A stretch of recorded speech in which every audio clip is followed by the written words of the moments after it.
వేదాలు, పురాణాలు హిందూ మతానికి సంపదలు. మనం పురాణాలను జాగ్రత్తగా గమనిస్తే ఒక యుగానికి మరో యుగానికి అనుసంధానం కనిపిస్తుంది. ద్వాపర యుగంలో జరిగిన కురుక్షేత్ర సంగ్రామంలో అర్జున్ యొక్క జెండా మీద త్రేతాయుగానికి చెందిన హనుమంతుడి చిత్రం ఉంటుంది. ఒకానొక సమయంలో త్రేతాయుగానికి చెందిన హనుమంతుడు ద్వాపర యుగంలో అర్జును ముందు ప్రత్యక్షమయ్యాడట. హనుమంతుడు అర్జును వద్దకు ఎందుకు వచ్చాడో ఇప్పుడు తెలుసుకుందాం. కురుక్షేత్ర సంగ్రామం జరగటానికి కొన్ని రోజుల ముందు అర్జునుడు దేశాటనకు బయలుదేరి వెళ్ళాడు. అలా అన్ని క్షేత్రాలు తిరుగుతూ రామేశ్వరాన్ని చేరుకున్నాడు. అక్కడ సాక్షాత్తు ఆ రాముల వారు ప్రతిష్ఠించిన శివలింగాన్ని పూజించాడు. ఆపై సముద్ర తీరాన తిరుగుతూ అక్కడ రామసేతువును గమనించాడు అర్జునుడు. వానరుల ఆధ్వర్యంలో నిర్మించిన ఆ సేతువును చూడగానే అర్జునికి ఒక ధర్మ సందేహం వచ్చింది. రాముడు మహాశక్తి సంపన్నుడు కదా, గొప్ప వీలుకాడు కదా, అలాంటి రాముడు కోతుల సాయంతో సేతువును నిర్మించడం ఏంటి? తనే స్వయంగా బాణాలతో ఒక దృఢమైన వంతెన నిర్మించవచ్చు కదా అని అర్జునుడు మనసులో అనుకున్నాడో లేదో శ్రీరాముని ధ్యానంలో ఉన్న హనుమకు ఆ సంగతి తెలిసిపోయింది. అర్జుని సందేహం తీర్చడానికి హనుమంతుడు సామాన్య వానరులాగా అర్జునుడి దగ్గరకు చేరుకొని, మీరు ఏదో సమస్యతో మదనపడుతున్నట్లున్నారు, ఏమిటి విషయం అని అడిగాడు. దానికి అర్జునుడు తన మనసులోని సందేహాన్ని ఆ వానరంకు తెలిపాడు.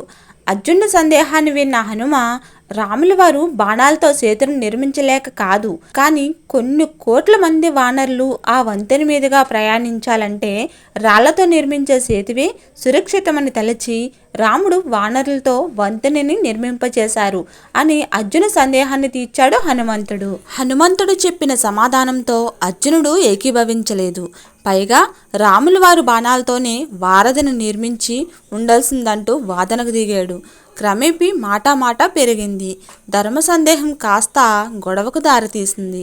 హనుమంతుడు అర్జునుతో, నువ్వు గొప్ప వీలుకాడివి అని నీ నమ్మకం కదా, సాక్షాత్తు ఆ రాముల వారిని అవమానిస్తున్నావు కదా, మరి బాణాలతో నువ్వే ఒక వంతెన కట్టి చూడు, ఆ వంతెన మీద నేను నడుస్తాను, నా బరువుకు తట్టుకొని ఆ వంతెన నిలిస్తే సరే, లేకపోతే నీ ఓటమిని ఒప్పుకోవాలి అని అంటాడు. హనుమ మాటలకు పంతం పెరిగిన అర్జునుడు, నీ దాటికి నేను నిర్మించే వంతెన కనుక కూలిపోతే ఓటమిని అంగీకరించడమే కాదు, ఇక్కడికిక్కడే అగ్నిగుండంలో ప్రాణత్యాగం చేస్తాను అని శపథం చేశాడు. అర్జునుకి హనుమకి మధ్య పోటీ రంగం సిద్ధమైంది. అర్జునుడు తన విలువిద్య అంతా ప్రదర్శించి ఒక అద్భుతమైన ఒక సరవంతెనను నిర్మించాడు. కానీ ఏం లాభం? శ్రీరామనామాన్ని జపిస్తూ హనుమంతుడు దాని మీద ఒక్క అడుగు వేశాడో లేదో వంతెన కాస్త తోనాతొనకలు అయిపోయింది. ఆ దాటికి విస్తుపోవడం అర్జునుడు వంతయింది. దాంతో తన ఓటమిని ఒప్పుకోవడంతో పాటుగా అగ్నిగుండంలోకి దూకి ప్రాణాలను త్యాగం చేసుకునేందుకు సిద్ధపడ్డాడు అర్జునుడు. అర్జునుడు అగ్నిప్రవేశం చేయబోయే సమయంలో ఒక బ్రాహ్మణి రూపంలో శ్రీకృష్ణుడు రంగప్రవేశం చేశాడు. జరిగిన విషయం తెలుసుకొని న్యాయ నిర్ణేత లేకుండా నిర్వహించిన పోటీ చెల్లదు కాబట్టి మళ్ళీ పోటీ మొదలు పెడితే తాను పక్షపాతం లేకుండా సాక్షిగా వ్యవహరించి తీర్పు చెబుతానని అంటాడు ఆ బ్రాహ్మణ రూపంలో ఉన్న శ్రీకృష్ణుడు. ఈసారి అర్జునుడు తన ఆప్తమిత్రుడు గురువైన శ్రీకృష్ణుని తలుచుకొని సర్వంతెనను నిర్మించాడు. ఆశ్చర్యం!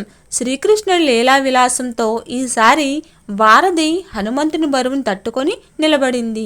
అతను ఎన్ని కుప్పుగంతలు వేసినా అది కించిత్తైనా కదలలేదు.